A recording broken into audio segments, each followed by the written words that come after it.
فاسألوا أهل الذكر إن كنتم لا Tanya تعلمون. jawab. Jawab secara ilmiah.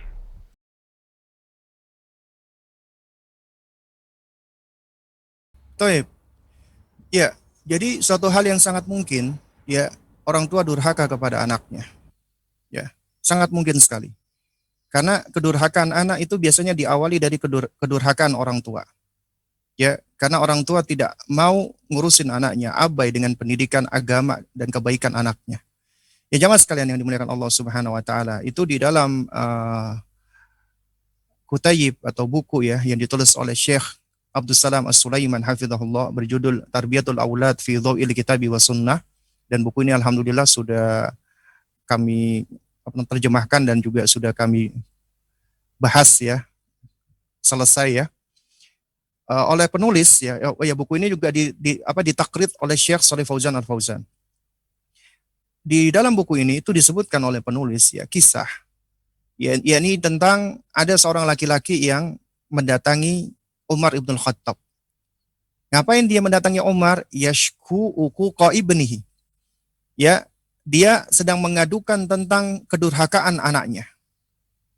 Cerita dia tentang durhaka anaknya. Kemudian oleh Umar dipanggil anaknya ini. Ya, dipanggil anaknya. Lalu dikasih nasihat oleh Umar.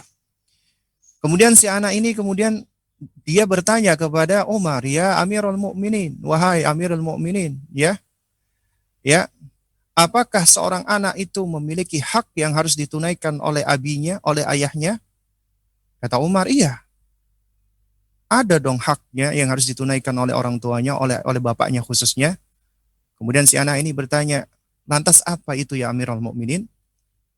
Lalu Sayyiduna Umar radhiyallahu ta'ala anhu, beliau menyebutkan 3 di antaranya yang paling pokok. Ya, yaitu hak yang harus ditunaikan ayah kepada anaknya adalah pertama, an yantakiya ummahu. Hendaknya dia menyeleksi ibunya, mencarikan ibu yang soleha buat anaknya. Artinya sebelum dia menikah, sebelum dia punya anak, cari istri yang soleha, yang baik. Kenapa? Karena ya sesuai dengan sunnah kauniyah Allah, wanita yang soleha insya Allah akan melahirkan juga anak-anak yang soleh.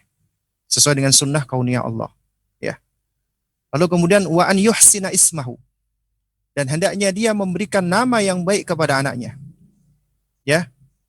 Baru kemudian yang ketiga kata Umar, ya wa an yu'allimal Qur'an, dan mengajarkan kepada anaknya Al-Qur'an.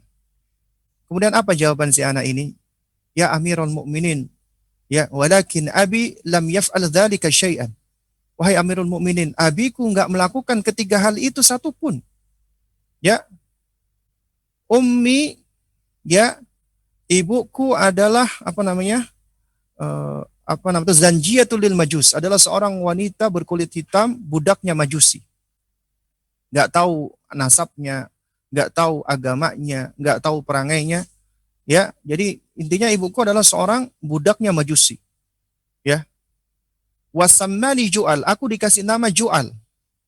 Wallahu alam ya. Maknanya apa Ju'al ini? Karena waktu saya cari di kamus juga nggak dapat ya. Jadi ini nama-nama yang mungkin jelek, mengandung makna jelek, ataupun juga yang nggak ada kandungan artinya. Padahal nasihatnya Umar adalah wa an yuhsina ismahu, yaitu diberi nama yang baik anaknya.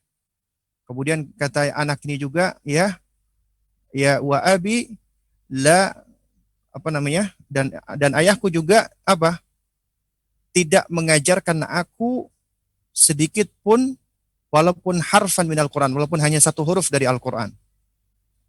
Akhirnya murkalah Umar ibn Khattab radhiyallahu ta'ala anhu. Dipanggil bapaknya. Kemudian Umar berkata, ajita ilayya tashku uquqa ibnika wa qad aqaqtahu qabla'an yu'aqqaka. Ya, kamu datang kepadaku, kamu mengeluhkan tentang kedurhakaan anakmu, padahal kamu sudah mendurhakai anakmu terlebih dahulu. Jadi, ya betapa banyak orang tua abai kepada anaknya, dibiarkan anaknya, nggak diurusin anaknya. Apalagi nih orang tua yang punya ABG perempuan, dibiarkan anak perempuannya keluar di jalanan dengan pakaian yang terbuka, nongkrong sama laki-laki yang gak jelas. Kemudian kalau udah kenapa-kenapa, misalnya anaknya, mohon maaf ya, hamil, kemudian dia cuma bisa marah-marah, anaknya mungkin tempeleng, lalu kemudian dibentak-bentak, udah. Jadi dia nggak menjalankan perannya, tugasnya. Ini adalah orang tua yang durhaka kepada anaknya. Ya. Nah, jadi apabila orang tua durhaka kepada anaknya, artinya mengabaikan anaknya ketika masih kecil, maka sesuai dengan sunnah kauniyah Allah, ini anak juga akan durhaka kepada orang tuanya. Kecuali apabila Allah berikan dia hidayah taufik. Ya. Kecuali apabila Allah berikan dia ya taufik ya, sehingga dia tidak melakukan hal tersebut. Nah, oleh karena itu, Anda yang punya orang tua yang abai kepada Anda, kemudian Anda ngaji, Anda belajar, itu adalah tanda kebaikan dari Allah. Ya, yang harus Anda pelihara dan harus Anda jaga. Ya.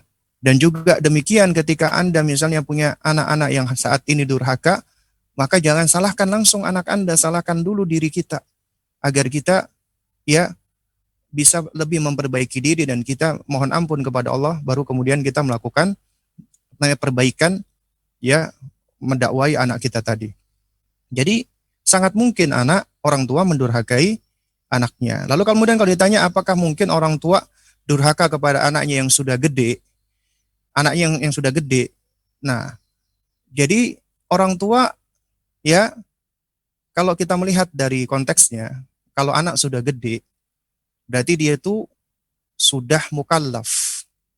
Berarti sebenarnya pendidikan orang tua itu sudah selesai ketika anak itu sudah mukallaf. Yang ada setelah itu adalah nasihat, dakwah, ajakan kepada kebaikan. Artinya orang tua sudah enggak berkewajiban lagi mendidik. Kenapa? Karena nih anak ini sudah dewasa. Dia sudah mukallaf. Dia sudah ya membawa tanggung jawab dan amalnya sendiri.